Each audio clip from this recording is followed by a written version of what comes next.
Look at that, I can't even shake him out of there. Hi friends, welcome back. This is Toy Lips. Roger. The place for the most interesting and informative action figure and vehicle reviews. Today we are taking a look at the Jazwares Star Wars Micro Galaxy Squadron AAT Battle Tank. We're going to scope the details, the action features, and see what this sucker comes with. And then we'll take a look at it next to some other ships and vehicles from the same line. And you can decide for yourself if you want to add this vehicle to your grand army. So power on your droid control unit and march this way, friend. You're rushing, honey. You're gonna choke. Taking a closer look, this is the workhorse of the Trade Federation's ground forces, the Armored Assault Tank. Typically crewed by a team of droids. The commander would go in the hatch up here and operate the main cannon, as well as several other crew members. They would operate the additional armaments, including the smaller blaster cannons on the sides, and these two forward cannons, as well as these 6 launch tubes, containing more conventional armaments like bunker buster missiles. This is a repulsor craft, meaning it hovers above the ground. The figure features little clear wheels to mimic that. It features heavy armor plating, most notably up here in the front, and an antenna for communication with the control devices, like droid control ships and whatnot. Like all of these Micro Galaxy Squadron vehicles, it is just covered in awesome sculpted detail, and it's got this really nice paint wash going over the thing, making it look a little dirty, a little rugged, maybe some of their paint's just sloppy. But it blends right in here. I think this is pretty solid. This is supposed to be a hatch here, but it doesn't function on this toy. Making sure. Yeah, otherwise pretty legit though. This turret will hinge up this far, and it rotates all the way around to the sides. This hatch here will pop open. Yeah, and you can see down inside of there, it has a seat for a commander. And in the front here, we have another seat. Making it pretty close to scale. You would be able to fit a couple other droids in here, but it is what it is, and I think what it is pretty friggin' sweet. These have a little bit of play on them as well. Nothing here or here, though. Otherwise, it is just this sweet, lightweight plastic deal. Checking out the bottom here, you do get this heavier brown color and little bits of information. All the numbers and all the gibberish that they've got to put somewhere. It's nice when it's on a more hidden part of the toy. Taking a look at what it comes with here, you get a lone battle droid. Look at this sucker. Sculpted really nice. This great detail all over. But it is just cast in this single color of plastic. You know, those that are into painting miniatures, you could dial this sucker right in. These legs will hinge all the way into a seating position. They are joined by a little crossbar. Same with the arms, so they'll come up as a unit. And you can sit this sucker in either position on the vehicle. Down here, like such. That's how sitting is. You need a description of what sitting is and how sitting goes. It's something like that. We're going to crack this hatch and stuff him in there too.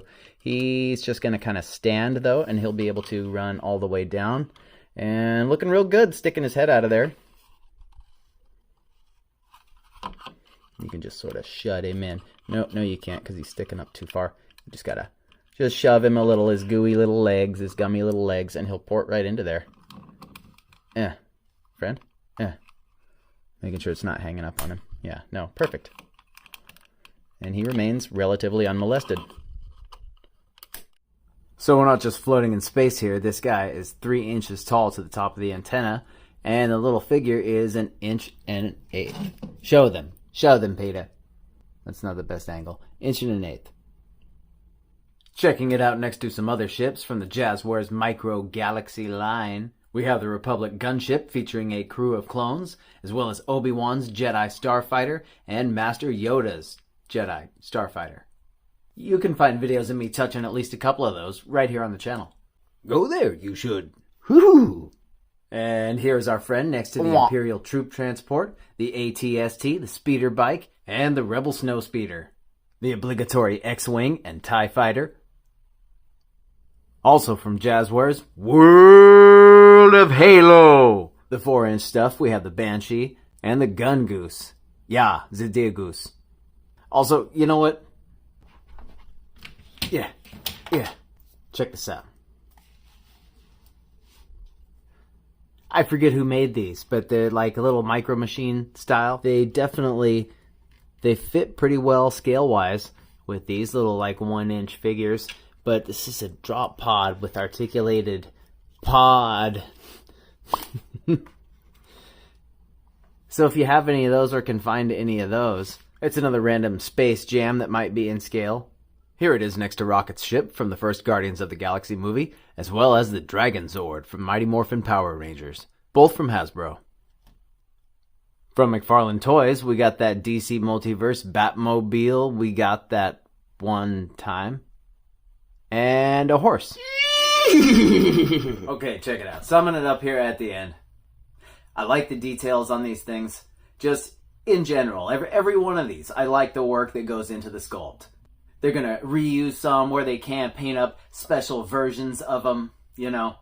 But I really like the core, the sculpt of the thing, and design choices like this guy here having clear rolling wheels and little clear stands, so it sort of looks like he's hovering along. I would like to see flight stands, say, with the ships. That would be awesome. More figures. Where do we get more figures? You know, the availability is solid. The releases are kind of being stacked on top of each other. I'm seeing Wave 2 stuff I've never seen before in the midst of Wave 3, which seemed premature at the time, but you can get, you know, they're pretty easy to get at most of the stores that carry them. I have noticed it'll be the little blind boxes that are harder to come by, but I see reissues of like the Series 1 little blind boxes.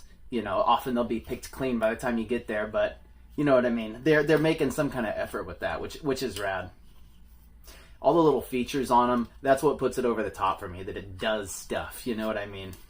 And, you know, even just the extra details, they all tell a story. I could tell you about the 3 different ammunition types that could be commonly stocked in these suckers. But the detail, it's really spot on to the movies. We originally saw these in Star Wars Episode 1 at the Battle of Naboo. And then again, in the Clone Wars, they were featured pretty prominently. So I'm pretty thrilled with them. I've got 2 at this point, actually. Got some stuff happening with them over there. Up here behind me, though, you can see you feature them behind some other figure lines, say, in the background. Kind of a cool thing. Get in where they fit in. But I would like to have a big battle diorama going if I get enough forces from either side. Anyway, at the end of the day, I'm into it. I would recommend this Jazwares Star Wars Micro Galaxy Squadron AAT Battle Tank. Armored Assault Tank. Battle tank. The way that they title the things is kind of odd sometimes. Whatever. If you're into this video, consider leaving a like and subscribing to the channel if you're not already. I got tons of other videos and all kinds of knowledge and passion about all manner of this nonsense. Maybe see if any of these does anything for you, huh? See you next time. Thanks.